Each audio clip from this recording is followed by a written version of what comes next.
أعوذ بالله من الشيطان الرجيم بسم الله الرحمن الرحيم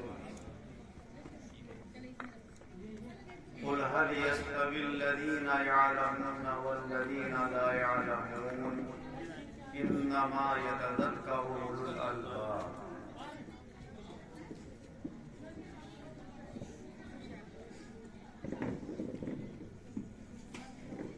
صدق الله العظيم وصدق رسوله النبي الأمين الكريم حضرات علماء کرام، معزز حاضرین، میری مائیں اور بہنیں، حمد و صلات کے بعد قرآن عظیم کی جو مبارک آیت پڑھی، اس کے متعلق ابھی آپ مولوی محمد ذیشان صاحب سے ان کی تقریر سماعت فرما رہے تھے۔ میرا کچھ تقریر کے ارادے سے تو نہیں آیا تھا، بس شرکت کرنے آیا تھا، مگر دل چاہا کہ دو چار باتیں میں بھی کہہ دوں۔ اس آیت کے متعلق میں بھی کچھ عرض کروں۔ پہلے درود پاک پڑھیں، اللہم صلی علی سیدنا و مولانا محمد وعلی آل سیدنا و مولانا محمد وبارک وسلم۔ ابھی آپ نے اس مبارک آیت کا ترجمہ سماعت فرمایا کہ اے نبی مکرم صلی اللہ علیہ وسلم، آپ فرما دیجئے کہ کیا علم والے اور وہ جن کے پاس علم نہیں ہے دونوں برابر ہو سکتے ہیں؟ ایک سوالیہ انداز میں اللہ نے اپنے بندوں کے سامنے اپنا کلام رکھا کہ اے بندو، تم خود فیصلہ کرو۔ میں نے تمہیں عقل دی ہے، سمجھ دی ہے، اچھے برے کی تمہیں تمیز دی ہے، تم خود بتا دو کہ کیا علم والا اور ان پڑھ دونوں برابر ہو سکتے ہیں؟ پوچھا اللہ نے تو ہر ایک خود کہے گا، کوئی زبان سے کہے گا، کوئی دل سے کہے گا، کوئی سر ہلا دے گا کہ اے مولا نہیں ہو سکتے۔ علم والے کی برابری جو بے علم ہے وہ نہیں کر سکتے۔ پھر اللہ تبارک و تعالی یہ بھی فرما رہا ہے کہ سنتے سب ہیں مگر نصیحت تو عقل والے ہی حاصل کرتے ہیں۔ تو معلوم یہ ہوا کہ دعوے تو عقل والے بہت کریں گے کہ ہمارے اندر زیادہ عقل ہے، ہمارے اندر زیادہ سمجھ ہے۔ کوئی کہے گا دیکھو میں نے کتنی سمجھداری کا ثبوت دیا، اپنے بیٹے کو پڑھا کر ڈی ایم بنا دیا۔ کوئی کہے گا میں نے کتنی سمجھداری کا ثبوت دیا کہ اپنے بیٹے کو ایس پی بنا دیا۔ کوئی کہے گا میں نے دیکھو کتنی سمجھداری کا ثبوت دیا، ہر طرح کی پریشانی اٹھائی، مگر اپنے بیٹے کو پڑھا کر میں نے شاندار ڈاکٹر بنا دیا، شاندار انجینئر بنا دیا، بہترین پیسہ لگا کر شاندار بزنس مین بنا دیا۔ آج میرے بیٹے کے پاس کوٹھیاں ہیں، آج میرے بیٹے کے پاس کاریں ہیں۔ سب اپنی اپنی سمجھداری کے دعوے کریں گے۔ ہمارے پیر و مرشد مولوی ریاض الدین خان صاحب رحمۃ اللہ علیہ ایک موقع پر فرمانے لگے کہ ہم تو گاندھی جی کو بھی سب سے زیادہ سمجھدار جب مانتے اپنے ملک میں جب وہ ایمان قبول کر لیتے اور وہ دین کو پہچان لیتے۔ فرمایا سب سے بڑا سمجھدار وہ ہے جس نے اللہ کو پہچان لیا، اللہ کے رسول کو پہچان لیا اور اللہ اور اس کے رسول کا علم حاصل کر لیا۔ اس سے بڑا سمجھدار کوئی نہیں ہو سکتا۔ اس لیے کہ جتنے بھی عہدے والے ہیں، جتنے بھی شان و شوکت والے ہیں، جب تک سانس چل رہی ہے شان و شوکت ہے، آنکھ بند ہوئی اور مال دوستوں کا ہو گیا۔ اب نہ ڈی ایم صاحب کو کوئی یاد کرے، نہ ایس پی صاحب کو، نہ بزنس مین کو۔ سب رشتہ دار اکٹھے ہو کر مسلمان ہیں تو زمین میں دبا کے چلے آئیں، اور اگر غیر مسلم ہیں تو آگ میں جلا کے چلے آئیں۔ ارے بھائی اتنی اونچی ہستی کو یہ کیا کر رہے ہو؟ سارے عہدے دفن ہو گئے، لیکن جو اللہ کو پہچان لیتے ہیں، اللہ کے رسول کو پہچان لیتے ہیں، اللہ کے دین کو پہچان لیتے ہیں، وہ دفن ہونے کے بعد بھی زندہ رہتے ہیں اور ان کی زندگیوں کا شعور اور زیادہ بڑھ جاتا ہے۔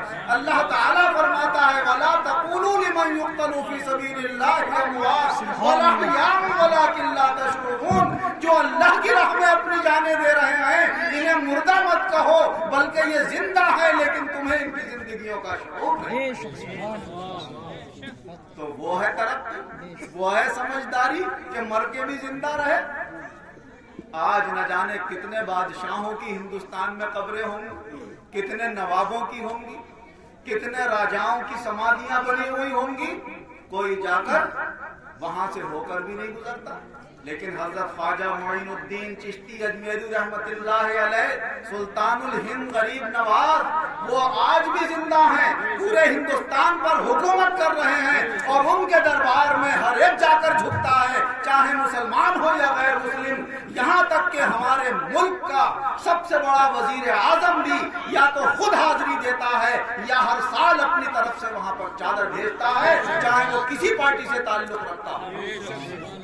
تو جہاں کے بادشاہ اور وزیر اعظم جس دربار کا ادب و احترام کرتے ہیں، وہ ان کی دنیا کی کون سی سمجھ تھی جس کی وجہ سے ان کا احترام آج بھی ہو رہا ہے؟ وہ یہی سمجھ تھی کہ انہوں نے اللہ کو پہچان لیا، اللہ کے رسول کو پہچان لیا، اللہ کے دین کو پہچان لیا، اللہ اور اس کے رسول کی رضا میں زندگی گزار دی، تو وہ دنیا میں بھی کامیاب ہے اور آخرت میں بھی کامیاب ہے۔ یہ تقریبیں، یہ وعظ و نصیحت تو آپ سنتے ہی رہتے ہیں، مگر یہ طالب علم جو آپ کے یہاں تیار ہوا ہے، میرا دل بھر گیا تھا اس کی باتیں دیکھ کر کہ اللہ نے بہت خوش نصیب بنایا ان گاؤں والوں کو۔ یہ ایسا طالب علم ہے الحمدللہ، ایسا ذہین کہ اگر اس کو اور آگے بڑھایا جائے اور اس کو پڑھایا جائے، یونیورسٹی میں جانے کا موقع لیا جائے، تو یہ ہندوستان میں بھی کچھ بن کر دکھائے گا۔ اللہ نے ایسی سمجھ دی ہے، پاؤ سپارہ قرآن کا روز حفظ کر کے سنایا کرتا، ایسا ذہن اللہ نے دیا۔ اور اس کے ساتھ ساتھ ایک طرف علم دین حاصل کیا، اور اپنے کلاس میں سب سے زیادہ سمجھدار، قابل، حدیث پڑھنے میں، عربی میں، فارسی میں، اردو میں، اور اس کے ساتھ ساتھ ہندی تعلیم بھی حاصل کی، انگریزی کی مہارت بھی، ہندی کی مہارت بھی۔ یہ بھی دولت اللہ نے عطا فرمائی، کیونکہ میں نے اس کو بچپن سے دیکھا۔ بورڈنگ میں انچارج تھا، تب یہ میرے نگرانی رہا۔ جب یہ شیطانی کر کے وہاں سے نکال دیا گیا تو میں نے اپنے گھر اس کو رکھا، اور وہاں سال ڈیڑھ سال جو بھی یہ رہا تو میری نظروں کے اندر رہا۔ لیکن جو لوگ اس دنیا میں کوئی اونچا مقام حاصل کر سکتے ہیں، شیطان بھی ان کے پیچھے بہت لگتا ہے، بہت اس نے ورگلانے کی بھی کوشش کی، جھگڑے اور فسادات میں بھی مبتلا کرنے کی کوشش کی۔ لیکن بزرگان دین کا وہ مدرسہ ایسا ہے جس کا نام ہے جامع العلوم فرقانیہ۔ وہ ایک طرف تو دن میں مدرسہ جامع العلوم فرقانیہ ہوتا ہے، اور جیسے ہی چھٹی ہوتی ہے تو وہ خانقاہ بن جاتی ہے حضرت شاہ احمد علی خان صاحب رحمۃ اللہ علیہ کی۔ وہاں پر ایک اللہ کا ولی، اللہ کا برگزیدہ مقرر بندہ ہے جس کی خانقاہ کے اوپر وہ مدرسہ قائم ہے، جو حافظ صاحب رحمۃ اللہ علیہ کے سلسلے کا بزرگ، کیونکہ حافظ صاحب کے مرید حضرت شاہ درگاہی محمود الہی، حضرت شاہ درگاہی صاحب رحمۃ اللہ علیہ کے مرید اور خلیفہ حضرت شاہ امام الدین خان صاحب، حضرت شاہ امام الدین خان صاحب رحمۃ اللہ علیہ کے مرید اور خلیفہ حضرت شاہ احمد علی خان صاحب ہیں، جن کا مدرسے کے اندر مزار مبارک ہے، اور ان کے مزار مبارک کے اوپر یہ مدرسہ قائم کیا گیا۔ سنی ہونے کی اس سے بڑی نشانی کیا ہوگی کہ ایک اللہ کے ولی کے مزار پہ مدرسہ مقرر ہے۔ صبح کو تعلیم ہوتی ہے اور شام کو خانقاہ ہوتی ہے، اولیاء اللہ آتے ہیں، حاضری دیتے ہیں مزارات پر، اور ہر جمعے کو وہاں پر ختم خواجگان اور بزرگوں کے سلسلے کے اوراد و وظائف پڑھے جاتے ہیں۔